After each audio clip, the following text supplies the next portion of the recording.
एक गांव में एक किसान रहता था जो बहुत मेहनती था। वह बड़ी मेहनत से खेतों में अनाज उगाता था और उसकी देखभाल करता था। पर अक्सर ही उसकी फसल खराब हो जाया करती थी। कभी सूखा पड़ जाता, कभी बाढ़ आ जाती या कभी तेज़ धूप और कभी आंधी। कोई ना कोई वजह से उसकी फसल खराब हो ही जाती थी। एक दिन वह पेड़ के नीचे बैठकर अपनी बर्बाद हुई फसल को देख रहा था और तभी वह गुस्से में आसमान की तरफ देखकर भगवान से कहता है कि मालिक, आपको सब बहुत महान मानते हैं और सबसे ज़्यादा ज्ञानी मानते हैं। कहते हैं कि आप सब जानते हैं, लेकिन मुझे ऐसा लगता है कि आपको कुछ भी नहीं पता। मुझे यह लगता है कि आपको तो यह भी नहीं पता होगा कि फसल कैसे होती है। अगर आप यह जानते होते तो हर समय जो बाढ़, आंधी और तूफान आते हैं वह कभी नहीं आती। आप नहीं जानते कि कितना नुकसान उठाना पड़ता है। अगर मेरे हाथ में शक्ति होती कि जैसा मैं चाहूँ वैसा मौसम हो जाए, तो फिर आप देखना मैं फसल को कितने अच्छे तरीके से उगाता हूँ। तभी उतने में ऊपर से आवाज़ आई, ले, मैं तुझे यह ताकत देता हूँ कि आज से तू जैसा चाहे वैसा मौसम करके अपने फसल को उगा सकता है और अपनी फसलों की हिफाजत कर सकता है। एक दो दिन गुजारने के बाद किसान ने फिर से अपने खेत में गेहूं की फसल उगाई। अब किसान के पास तो शक्ति थी, वह जैसा चाहे वैसा मौसम कर सकता था।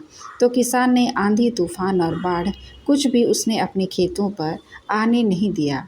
किसान ने अपनी फसल को बर्बाद होने से बचाया और उस साल उस किसान के खेत में ऐसी फसल हुई जो पहले कभी नहीं हुई थी। मन ही मन किसान बहुत खुश हो रहा था और साथ ही साथ यह भी सोच रहा था कि भगवान को बताऊंगा कि इसे कहते हैं शक्ति का सही इस्तेमाल। कुछ दिन और गुजारने के बाद फसल काटने के लिए तैयार हो गई। किसान बड़े उत्सुकता के साथ फसल को काटने लगा, पर जैसे ही उसकी नज़र गेहूं की बालियों पर पड़ी तो वह हैरान हो गया, क्योंकि उन बालियों में गेहूं के दाने ही नहीं थे। गेहूं के एक भी बाली के अंदर गेहूं का दाना ही नहीं था। सारी बालियां अंदर से खाली थीं। अब वह किसान बड़ा परेशान हो गया और फिर से भगवान को पुकारने लगा। वह ज़ोर ज़ोर से चिल्ला कर यह कह रहा था, भगवान, शायद तूने मुझे कोई सज़ा दी है। तभी ऊपर से आवाज़ आई कि मैंने तुम्हें कोई सज़ा नहीं दी है, बल्कि इसके जिम्मेदार तो तुम खुद हो। तुमने अपने पौधों को संघर्ष करने का मौका ही नहीं दिया। न तो तुमने उन्हें आंधियों से जूझने दिया, न ही तेज बारिश से सहने दिया और न ही धूप में तपने दिया। एक भी चुनौतियों का सामना तुमने उन्हें नहीं करने दिया। इसलिए सारे पौधे अंदर से खोखले रह गए।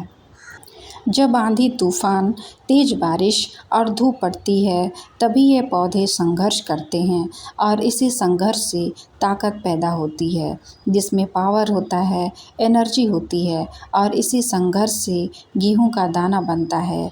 तूने उन्हें पूरे वक्त से गुजरने ही नहीं दिया जहां उनका बनावट होता। सारी बालियां इसलिए खोखली रह गईं क्योंकि तुमने अपने पौधों को संघर्ष कराया ही नहीं। दोस्तों, यही चीज़ें हमारे साथ भी होती है। जब बुरा वक्त होता है, जिसे लोग संघर्ष कहते हैं, स्ट्रगल कहते हैं, यहीं से एक इंसान की तरक्की होती है। जब भी आपको ऐसा लगे कि आपकी ज़िंदगी में तकलीफ़ है, बहुत ज़्यादा प्रॉब्लम्स हैं और आपकी किस्मत ख़राब है, तब खुश हो जाइए, क्योंकि उस भगवान ने ये सारी प्रॉब्लम्स आपकी लाइफ में ही क्यों दिया है, क्योंकि उसे पता है कि आप उन सब को पार करके आगे निकल सकते हो। और ज़रा सोच कर तो देखिए कि अगर आपकी ज़िंदगी में कोई प्रॉब्लम्स ही ना हो, कोई संघर्ष ही ना हो, तब ज़िंदगी जीने में मज़ा ही नहीं।